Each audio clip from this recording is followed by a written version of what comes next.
तर बिहारच्या मुख्यमंत्री पदावर जेडीयूने आता दावा केलेला आहे। जेडीयू 83 जागा, भाजप 89 जागा, 6 जागांचा फरक आहे। नितीश कुमार मुख्यमंत्री होते आणि राहणार असं जेडीयू कडून सांगितलं जात आहे। बिहारच्या मुख्यमंत्री पदावर जेडीयूने दावा केलेला आहे। 89 जागांवर भाजपची आघाडी, जेडीयू 83 जागांवर आघाडीवर। मात्र नितीश कुमार मुख्यमंत्री होते आणि राहणार असं जेडीयू कडून म्हणत दावा केला जातोय सीएम पदावर। गेल्या 2 दशकांपासून आपण जर पाहिलं तर सर्वाधिक जागा कुठल्याही पक्षाचा राहिला तरी नितीश कुमार ज्यांच्या बाजूने त्यांचीच या ठिकाणी सत्ता स्थापन झालेली आहे आणि नितीश कुमारच मुख्यमंत्री झालेले आहेत। आज संध्याकाळी पंतप्रधान नरेंद्र मोदी भाजप मुख्यालयामध्ये जाणार आहेत आणि मुख्यालयामध्ये ते कार्यकर्त्यांना संबोधित करतील। बिहारमध्ये पुन्हा एकदा पंतप्रधान मोदी यांचा आणि एनडीएचा करिश्मा दिसून आला आणि आता त्यानंतर संध्याकाळी पंतप्रधान मोदी भाजप मुख्यालयात जाणार आहेत, कार्यकर्त्यांना संबोधित करणार आहेत। भाजप मुख्यालयामध्ये कार्यकर्त्यांना पंतप्रधान नरेंद्र मोदी हे संबोधित करतील। विजयाचा गुलाल त्यांच्याकडून उधळला जाईल। बिहारमध्ये एनडीएची सत्ता सुपडा साफ महाआघाडीचा एनडीएनं केला। सगळ्यात मोठा पक्ष म्हणून सध्या भाजप आहे। एक महत्त्वाची घडामोड तर महुआमध्ये तेज प्रताप यादव हे पिछाडीवर आहेत। तेज प्रताप यादव महुआमधून 3ऱ्या स्थानी सध्या पाहायला मिळते आहे। तिरंगी लढत या ठिकाणी पाहायला मिळते आणि तेज प्रताप यादव, लालू प्रसाद यादव यांचे ज्येष्ठ पुत्र ते सध्या पिछाडीवर आहेत।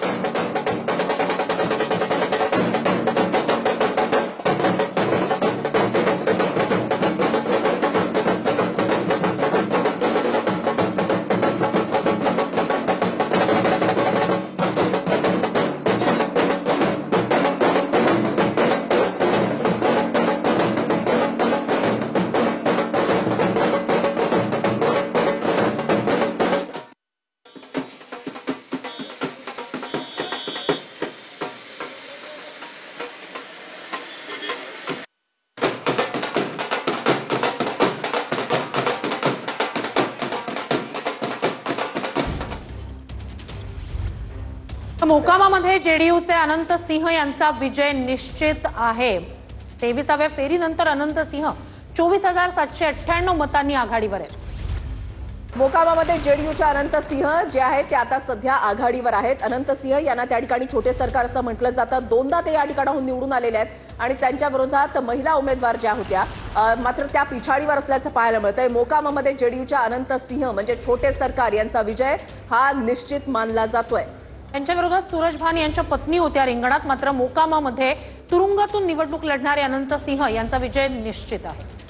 मोकामामध्ये अनंत सिंह यांचं आतापर्यंत प्राबल्य राहिलेलं आहे। दोनदा ते या ठिकाणाहून निवडून आलेले आहेत आणि जनसुराज पक्षाचे जे कार्यकर्ते होते त्यांच्या खुना प्रकरणी ते तुरुंगामध्ये सुद्धा होते। बिहारमध्ये एकदम महाराष्ट्र पॅटर्न पाहायला मिळतंय। संजय राऊतांनी ट्विट केलेलं आहे, जी आघाडी सत्तेवर येणार त्यांना 50च्या आत संपवलं असं राऊतांनी म्हटलंय।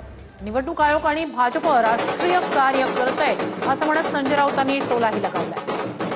बिहारच्या निकालानं धक्का बसण्याची गरज नाही असं ट्विटही राऊतांनी केलं। तर बिहारच्या विधानसभा निवडणुका निकालानं धक्का बसण्याची गरज नाही असं ट्विट संजय राऊत यांनी केलेलं आहे। त्यांनी पुढे असं म्हटलेलं आहे की निवडणूक आयोग आणि भाजप यांचे हातामध्ये हात घालून राष्ट्रीय कार्य सुरू होतं ते पाहता यापेक्षा वेगळा निकाल लागणं शक्य नव्हतं। एकदम महाराष्ट्र पॅटर्न, जी आघाडी सत्तेवर येणार त्याची खात्री होती त्यांना 50च्या आत संपवलं। संजय राऊत यांचं हे ट्विट बिहार निकालानंतरचं।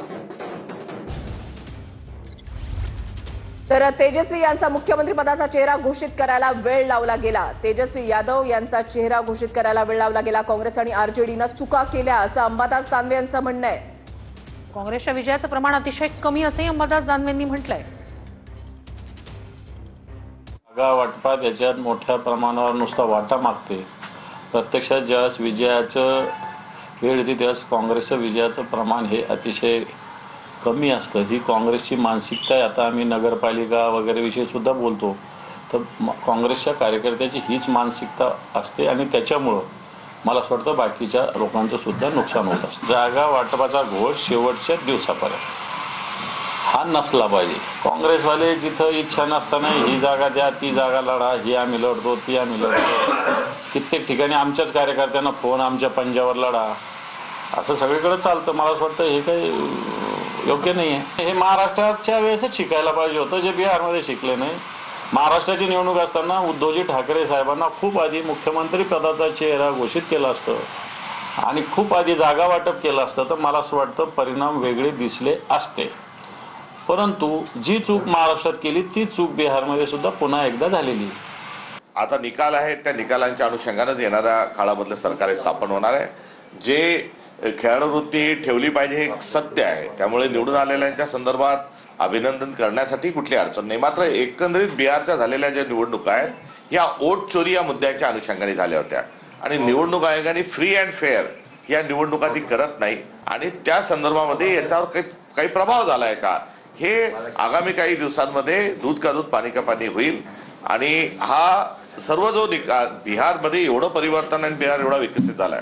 वोट चोरीचा जो फेक नरेटिव्ह पसरवला होता त्या फेक नरेटिव्हचा सुपडा साफ या बिहारच्या जनतेने या विधानसभेच्या निवडणुकीमध्ये केलेला आहे आणि त्यामुळे बिहारची निवडणूक हे फक्त ट्रेलर आहे आणि खरा पिक्चर हा मुंबईच्या महानगरपालिकेच्या निवडणुकीमध्ये या विरोधकांना बघायला मिळणार आहे. जनतेने त्यांच्यावरती केलेल्या आरोपांचा बदला हा या ठिकाणी विरोधकांना घरी पाठवून हा घेतलेला आहे आणि विकासाला